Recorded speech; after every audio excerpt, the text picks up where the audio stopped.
संख्या है 109 ग्राम पंचायतों में ये निवास करती हैं। 172 ग्रामों में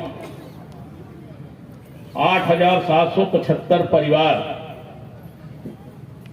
और इसके बावजूद भी लगता है कि कोई छूट गया है।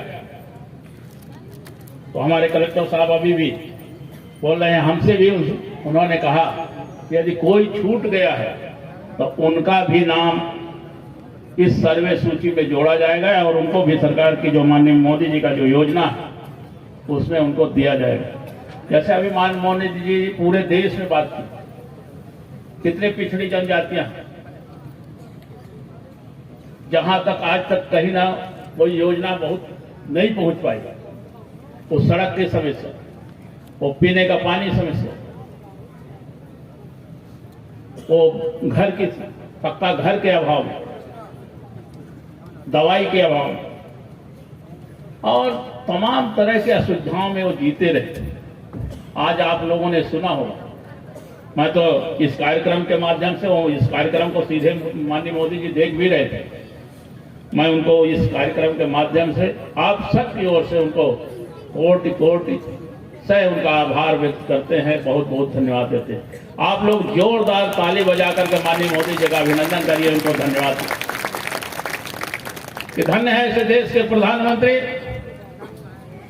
जिनको अभी तक कोई किसी के जिनके बारे में कोई सोचा नहीं था, उनके बारे में वो सोचते।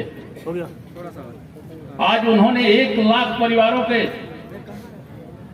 खातों में 2 लाख रुपए का जो है जो पहला किस्त उनको मिलना था प्रधानमंत्री आवास के लिए, वो आज डाले।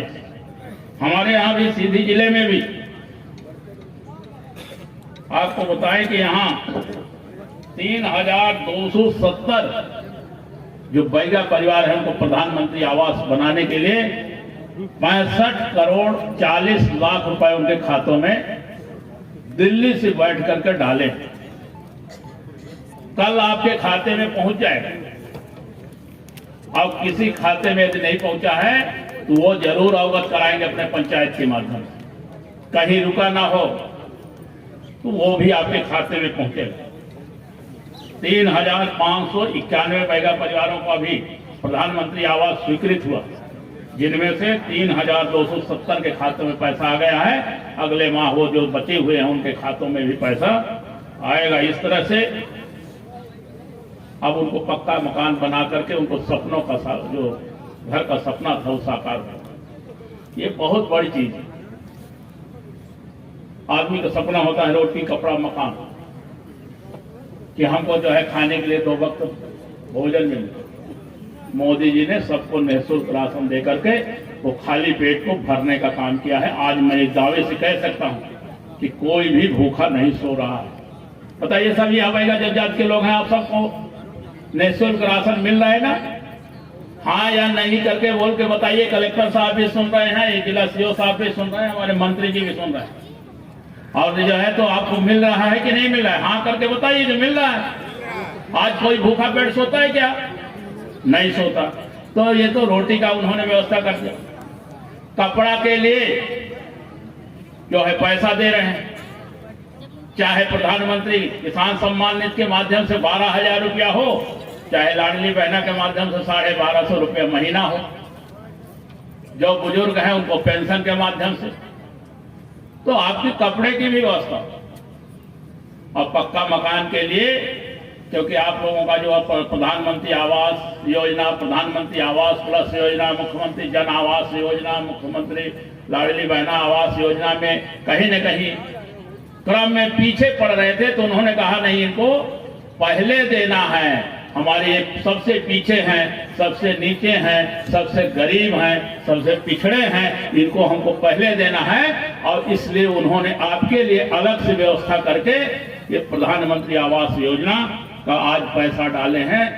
और अब आपका पक्का घर, सबका घर पक्का बन जाएगा। ये मोदी जी की गारंटी उन्होंने अपने भाषण में भी कहा। इसलिए सबको पक्का मकान मिलेगा, कोई चिंता करने की बात नहीं। लेकिन मैं इसमें एक तो मंत्री जी भी बैठे, हमारे राज्यसभा सांसद जी बैठे, कलेक्टर साहब भी बैठे हैं और जिला सीओ साहब। सबसे बड़ी समस्या आएगी क्योंकि मैं अतिरिक्त मैं आपको संज्ञान में ला रहा हूँ कि रेत के लिए गरीब पैगा जज्जात यदि कहीं से उठा लेंगे तो आपका खनिज विभाग और पुलिस विभाग पहले इनको ढाक दे, इनको बेड़ देगा। तो इसके लिए विशेष योजना बनाए जिससे इनको सस्ता रेट मिल जाए। वैसे हमारे यहाँ पर पेशा एक्ट लागू है और पेशा एक्ट के तहत यह है कि आप गौण खनिज का उपयोग अपने ग्राम पंचायत के माध्यम से कर सकते हैं, तो कम से कम उनको ये अधिकृत करें। और यदि जैसे नहीं है मझौली में, इसमें रामपुर नाइकिल के होंगे, चुरहट के होंगे, सिहाल के हैं, मझौली के हैं, सभी जगह के हैं, तो कम से कम बैगा जनजाति के लिए तो बालू के लिए, रेत के लिए आपको विशेष व्यवस्था उपलब्ध करना पड़ेगा। चाहे मध्य प्रदेश शासन से आप अनुमति लें, चाहे जैसे हो, तभी ये घर बना पाएंगे, नहीं तो नहीं बना पाएंगे, इनको लूट लें। यदि वास्तव में हम लोग चाहते हैं कि बैगा जनजाति का पक्का घर बने, माननीय मोदी जी जिस तरह से चाहते हैं, तो हमारे यहाँ छोटी छोटी जो व्यवस्थाएं हैं, जो कमियां हैं, जिसके कारण वो कहीं न कहीं लकूनाज हैं, उनको भी ठीक करने की जिम्मेदारी है। और आप तो इतने समझदार और संवेदनशील हैं कलेक्टर कि मेरा आशय इतना तेजी से आप समझते हैं कि मैं इधर से बोल रहा था तो आप बोल रहे थे कि आप रेत की बात बोल रहे विधायक, तो मैं समझ सकता हूँ। आप कलेक्टर साहब, मैं इधर जब बोल रहा था एक समस्या आ रही तो उधर से बोल रहे रेत की समस्या, पहले से सोचिए ऐसे दूरगामी यदि कलेक्टर होंगे तो आपको रेत की समस्या नहीं आएगी। और किसी को आएगी तो आप, हम यहाँ पर चाहे माननीय सांसद जी बैठे हैं, माननीय यहाँ मंत्री जी बैठे हैं, हम बैठे हैं यहाँ, जितने मंचासीन बहुत यहाँ नेता लोग बैठे हैं, जनप्रतिनिधि लोग हैं, इन तक पहुँचाएंगे बात और उसका समाधान आपको मिलेगा। और स्वस्थ रेता की व्यवस्था हमारे जिला प्रशासन जरूर करेगा। इसी तरह से हमारे बैगा पिछड़े जनजातियों के लिए विशेष सुविधाएं तो है, तो हम लोग इनको भी,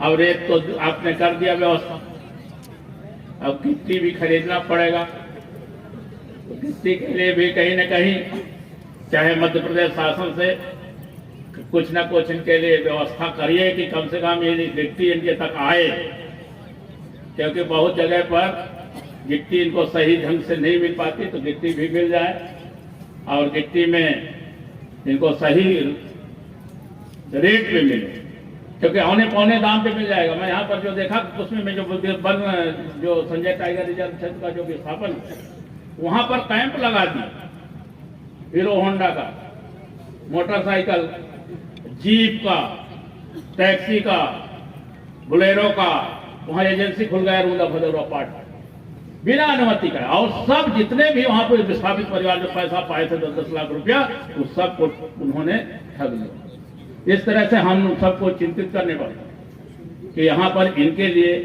विशेष जो है तो इस तरह का कोई व्यवस्था बने जिससे ठगे न जाए, जिससे ये पक्का घर बना सके, हर घर तक बिजली पहुंचे।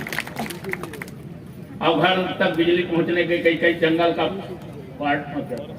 डीएफओ साहब भी, मैंने विशेष आग्रह करके डीएफओ साहब को बुलाया कि जहां यदि इनके यहाँ बिजली ले जाएंगे तो जंगल विभाग का रोड़ा लग जाएगा। तो बिजली कैसे लगेगा? मोदी जी की गारंटी है कि हम सबके घर में पक्का घर तो बनेगा, लेकिन सबके घर तक बिजली भी पहुंचाएंगे। और बिजली पहुंचाने के लिए यदि हमको, क्योंकि एक आध बात हम आपसे चर्चा भी की है कि बिजली का यदि तार ले जाना है तो एक तो डाली हम नहीं काट सकते, तो एनो आपको अनापत्ति एनओसी भी देंगे तभी वो बिजली भी लग पाएगी समय में, सीमा में। तो आप इसका भी आप चिंता करेंगे कि हमको यहाँ पर यदि बैगा जनजाति तक या हमारे जहां भी बिजली लगना है तो उसमें आपका वन विभाग अवरोध उत्पन्न न करे बल्कि सहयोग करे, इसकी भी आप चिंता करेंगे।